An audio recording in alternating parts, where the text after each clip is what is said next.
Bonsoir. Au sommaire de cette édition, la tenue ce dimanche du sommet extraordinaire de la Mano River Union à Conakry, les dirigeants des 3 pays touchés et la représentation ivoirienne ont adopté des propositions communes à présenter à Bruxelles. Les travaux des douanes ont pris fin à Kindia sur fond de recommandations. Les soldats de l'économie doivent mobiliser 5 800 milliards de francs guinéens. 300 femmes meurent du cancer du sein chaque année en Guinée. Comment réduire ce taux de mortalité? La réponse dans ce journal, voilà pour l'équipe. Madame, Monsieur, bonsoir et bienvenue dans cette édition d'information. La Guinée a accueilli un sommet extraordinaire sur la relance économique post-Ebola. Les chefs d'État des 3 pays touchés et une délégation ivoirienne se sont concertés sur l'éradication des derniers foyers d'Ebola. En somme, un sommet de la Mano River Union avant la conférence prochaine de Bruxelles sur Ebola. Le point avec Sanassi Keita. Cette conférence des chefs d'État et de gouvernement de l'Union du fleuve Mano est axée sur la maladie à virus Ebola. Une épidémie que ces dirigeants de l'espace Mano comptent rapidement circonscrire pour se lancer sur le chemin de développement tracé déjà pour leur pays. Notre retrait se fera progressivement par le transfert intégré et coordonné des fonctions, capacités et biens aux équipes des pays des Nations Unies qui continueront à appuyer les efforts nationaux d'intervention. Les activités liées à la phase de développement socio-économique de l'après-Ebola, y compris la reconstruction des systèmes de santé, seront également poursuivies sous l'égide des programmes des Nations Unies pour le développement, le PNUD. Et comme vous le savez, l'administratrice du PNUD, Mme Hélène Clark, est actuellement en visite dans les 3 pays. Après plus de 4 heures d'horloge d'entretien entre ces présidents, dans le but de parler d'une même voix sur la stratégie de riposte contre la maladie à virus Ebola, l'espoir semble renaître avec ces quelques décisions importantes qui sont prises. Des décisions importantes ont été prises. La première décision, c'est de mettre fin à Ebola dans les 60 prochains jours. Ensuite, la réunion des bailleurs de fonds qui doit se tenir à Bruxelles le 3 mars.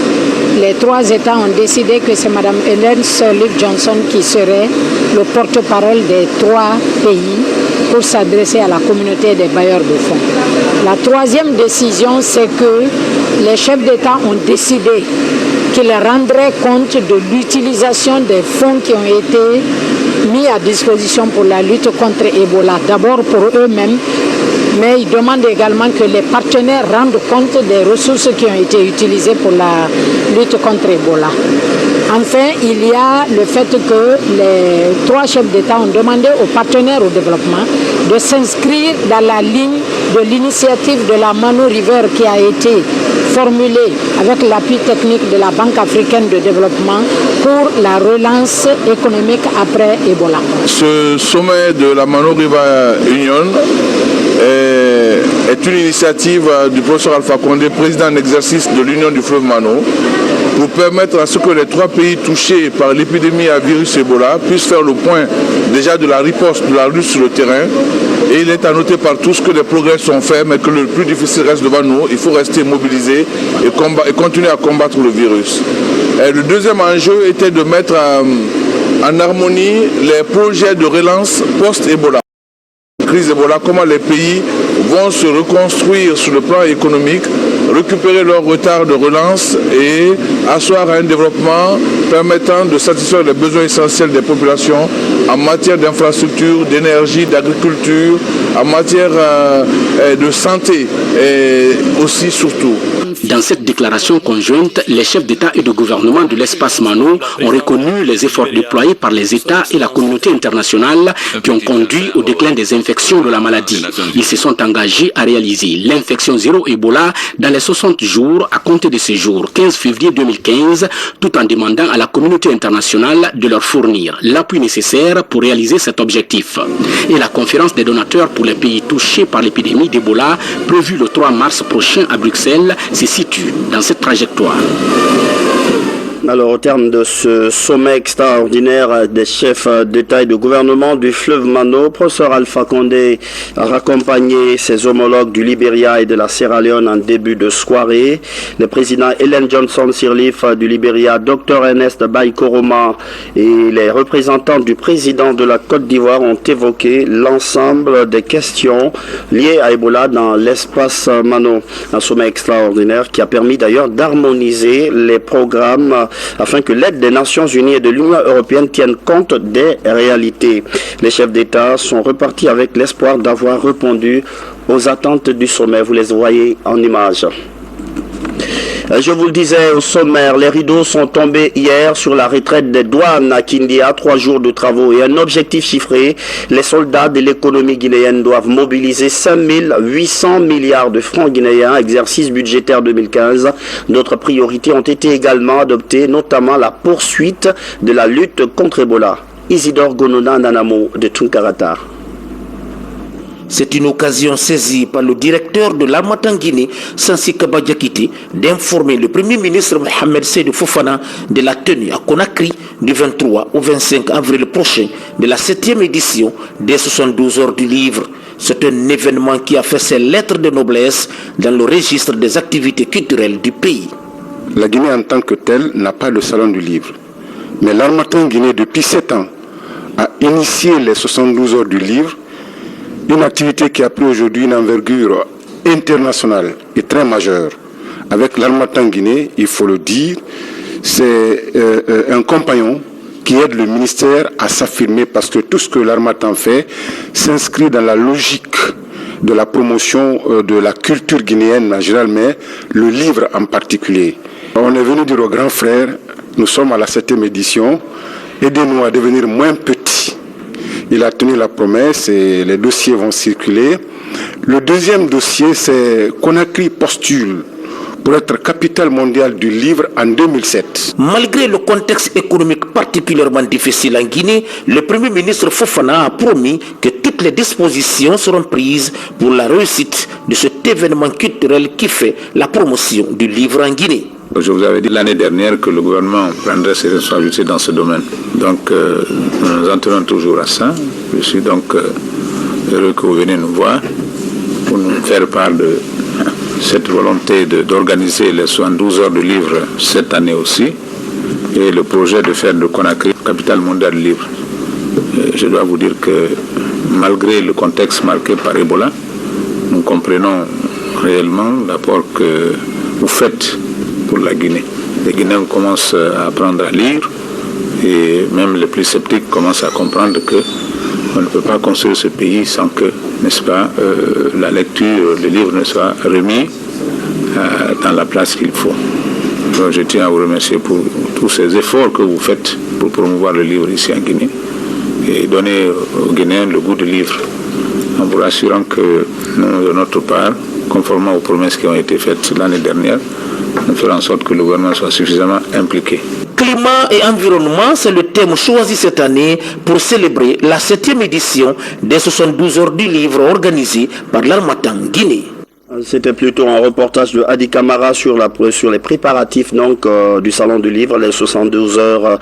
L'événement se prépare dans les coulisses. Bientôt, le regard du monde entier sera tourné vers Conakry. Harmattan caresse, comme vous l'avez compris, le souhait de voir le gouvernement s'impliquer réellement, chose promise par le Premier ministre en chef du gouvernement. On en vient donc à la retraite douanière. L'événement a pris fin hier à Kindia. Les soldats de l'économie se sont fixés comme objectif de mobiliser 5 800 milliards de francs guinéens. Isidore Nanamo.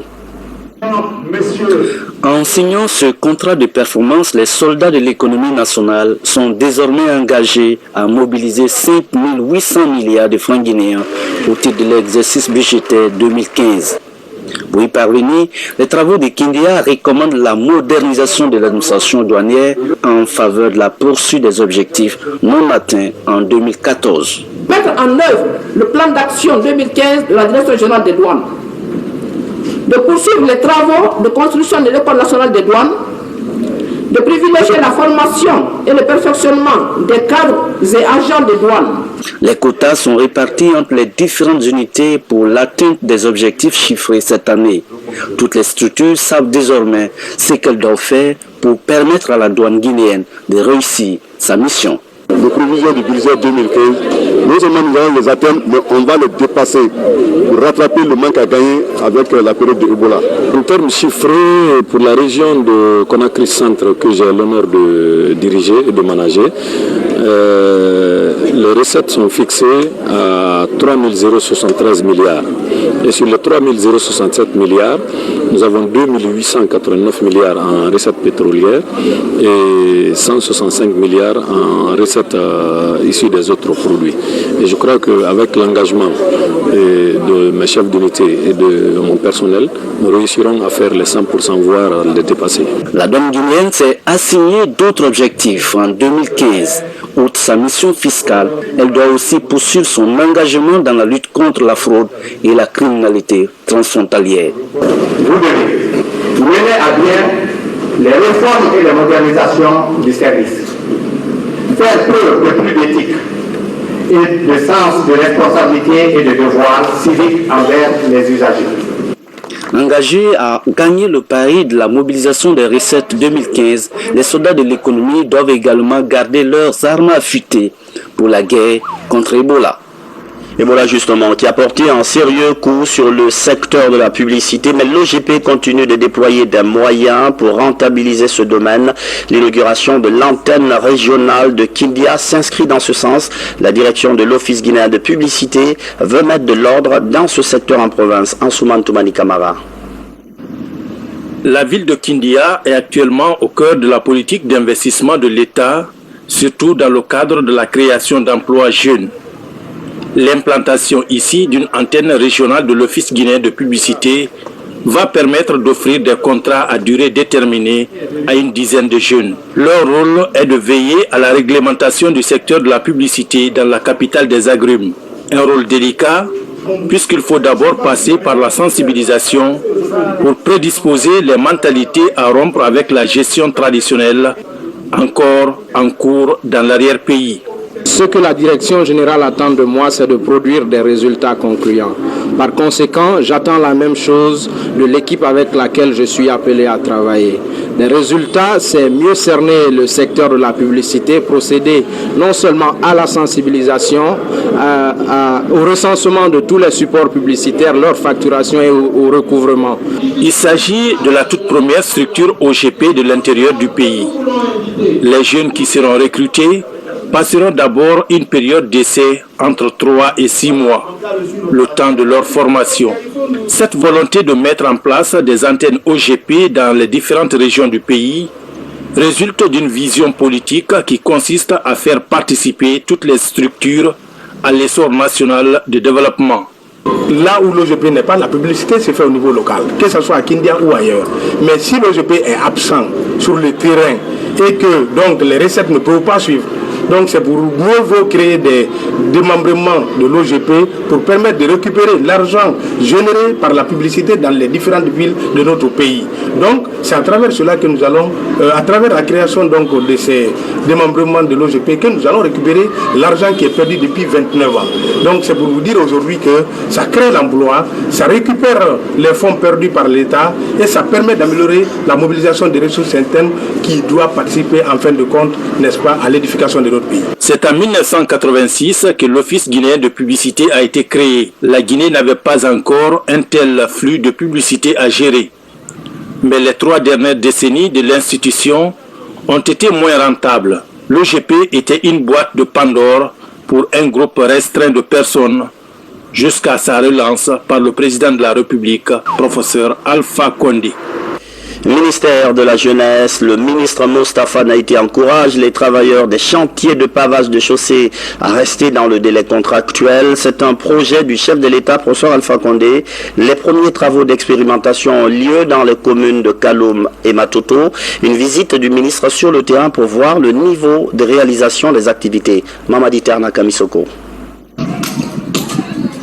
Sur cette voirie de Yimbayataneri, dans la commune de Matoto, se réalise le gros lot du projet de pavage des chaussées. Ici, quelques 74 personnes, en majorité des jeunes, sont déployées chaque jour sur les 700 mètres linéaires. Après le nettoyage suivi de l'élimination de la mauvaise terre, place au dérochage de la voie. Comme à Yimbayataneri, 3 autres quartiers de Kaloum, à savoir Temenetaï, Sanfil Cité et Tombo, sont concernés. Le projet de haute intensité de main-d'œuvre est un espoir pour les jeunes sans emploi, même si des doléances sont formulées sur le terrain. Ce qui nous manque ici, tous les équipements ne sont pas en place. Par exemple, on n'a pas de gants, on n'a pas encore, c'est-à-dire suffisamment de casques, suffisamment de gilets aussi. Bon, vous voyez, donc nous prenons tous ces risques ici. Vous voyez, au lieu de rester dans le quartier, nous avons toujours l'habitude de venir travailler au moins. Au lieu de m'asseoir à la maison, hein, c'est pour cela que je suis venu pour travailler ici, quoi, forcé, obligatoire. Parce que j'ai des parents à la maison là-bas. Donc là, on fait bébé, donc on va wali. Ces travaux consistent à l'aménagement des sites par une couverture à l'aide des pavés de chaussée et des bordures. Outre l'embellissement des lieux, les bétons utilisés pourront supporter les gros porteurs. La durée d'exécution est de 2 mois. 3 unités de fabrication de ces pavés et bordures installées dans la périphérie de Conakry sont à l'œuvre afin d'être dans le délai. Nous sommes en train de faire le suivi aujourd'hui des travaux qui ont démarré, qui doivent durer en principe 8 semaines. Nous avons fait la visite des sites, des différents sites. Nous avons constaté justement le choix de la main-d'œuvre locale, des jeunes. Donc nous sommes très satisfaits de l'évolution du chantier et des chantiers, tout en espérant que les différents groupements qui ont eu cette opportunité puissent respecter le délai. Kaloum et Matoto sont les communes pilotes de cette initiative présidentielle qui permet d'offrir à la jeunesse guinéenne des emplois temporaires. Le projet est financé par le budget national de développement à hauteur de 9 milliards de francs guinéens. La direction Bokeh pour parler d'un projet de bauxite, celui de Djandian. L'étude d'impact environnemental et social est terminée. Le rapport vient d'être validé au cours de journées de consultation publique. L'événement a été présidé par une fille du terroir, la ministre de l'Environnement et des Eaux et Forêts, Adja Kadia Tundiaye. On fait le point avec Moussa Bangora. Les populations autochtones, organisations locales et non gouvernementales ont pris part à la consultation publique sur le rapport d'étude d'impact environnemental et social du projet d'exploitation des bauxites de Djandian. Une consultation qui permet d'identifier et de tenir compte des préoccupations des populations touchées par le projet avant toute décision. La consultation publique intéresse essentiellement les communautés riveraines du projet. C'est pourquoi tous les débats qui seront faits ici aujourd'hui doivent être traduits dans les différentes langues du terroir pour permettre aux représentants de toute la communauté présente de participer au débat. Je peux croire que vous avez pleinement raison de votre participation massive à cette séance de validation de l'étude d'impact environnemental et social du projet d'exploitation des bauxites de Djandian, quand on sait que les préoccupations environnementales ne sont plus maintenant en marge du développement économique et social de nos sociétés, mais au cœur même du développement durable. Bientôt, le projet va rentrer dans sa phase de mise en œuvre. Une meilleure cohabitation projet-communauté serait assurée dans le but de s'attaquer efficacement aux problèmes environnementaux et sociaux afin de produire de bons résultats.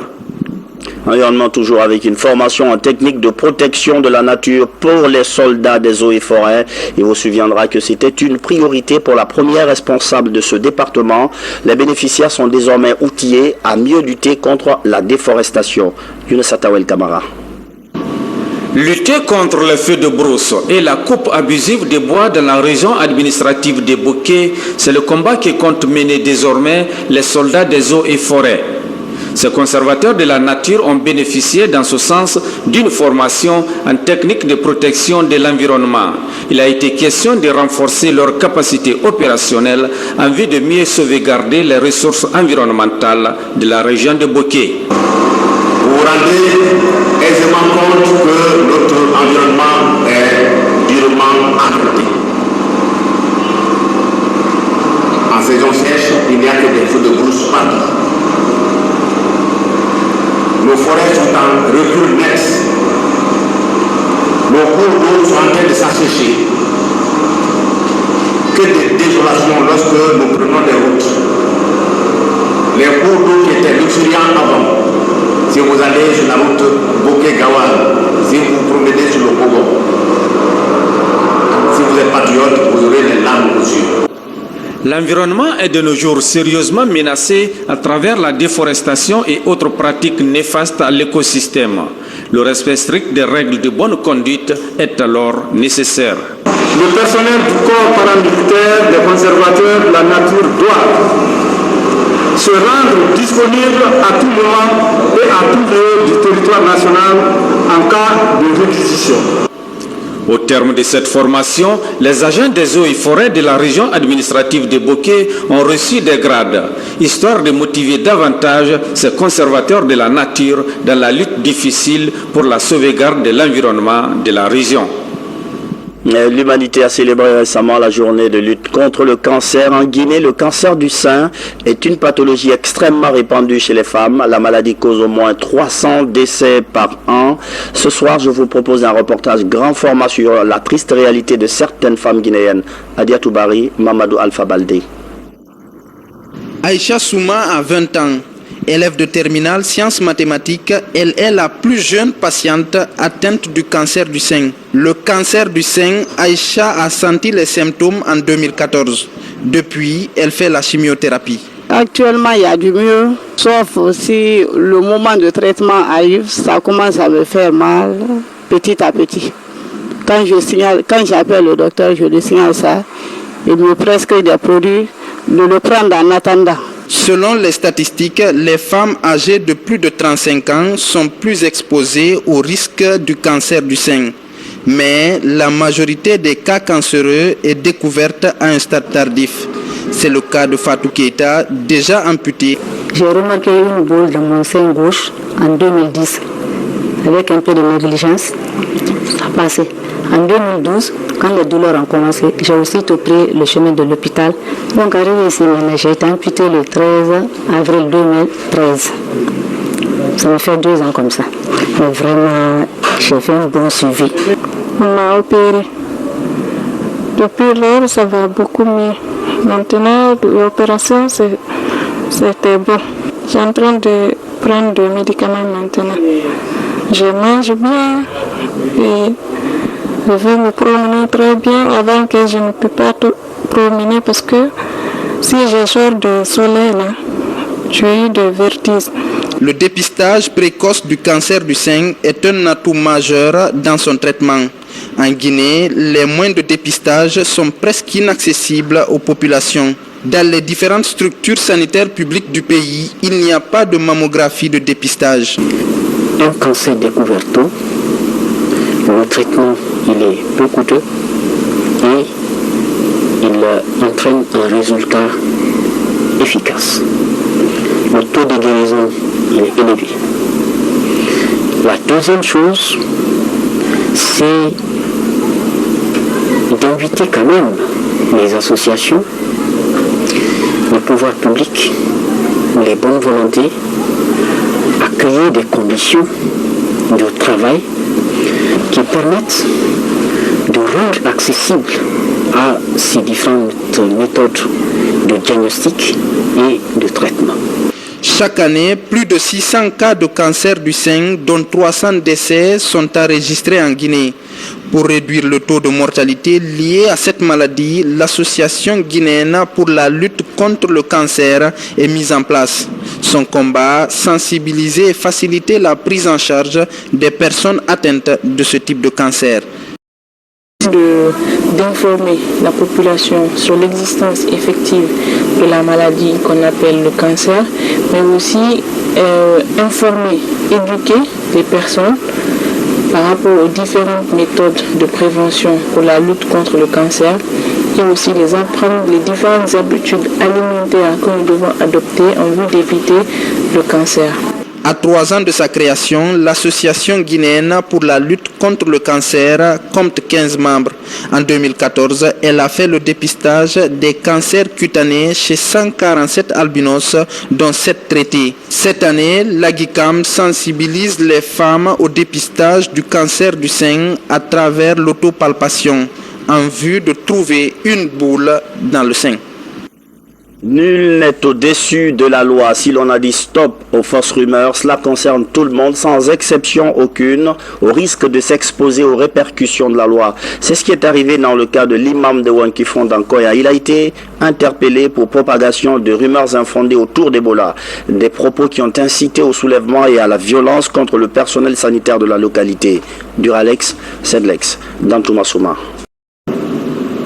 C'est après la prière de 20h ce vendredi que cet accusé, en sa qualité de troisième imam, aurait informé les fidèles musulmans de l'existence d'un stock de médicaments et de l'argent destiné à intoxiquer la population face à Ebola.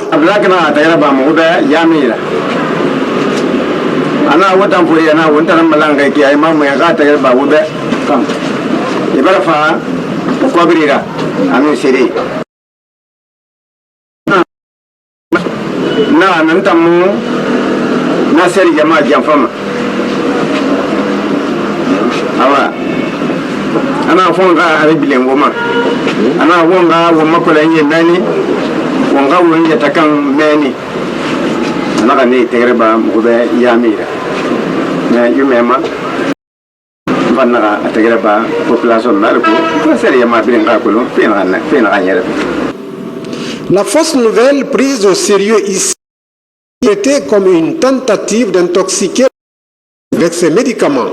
Aussitôt, les hors-la-loi se sont rués vers le domicile des agents de la santé. Maisons et voitures ont payé les frais. Grâce à l'intervention rapide des forces de sécurité, les dégâts ont été limités et les expatriés protégés.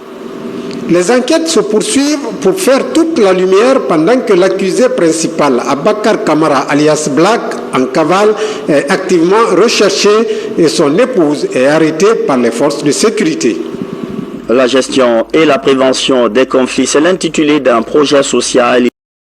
Fria, c'est l'initiative d'un groupe d'organisations non gouvernementales œuvrant pour la cause de cette préfecture. L'objectif est de consolider la paix dans cette zone minière. Mamadi Gassama.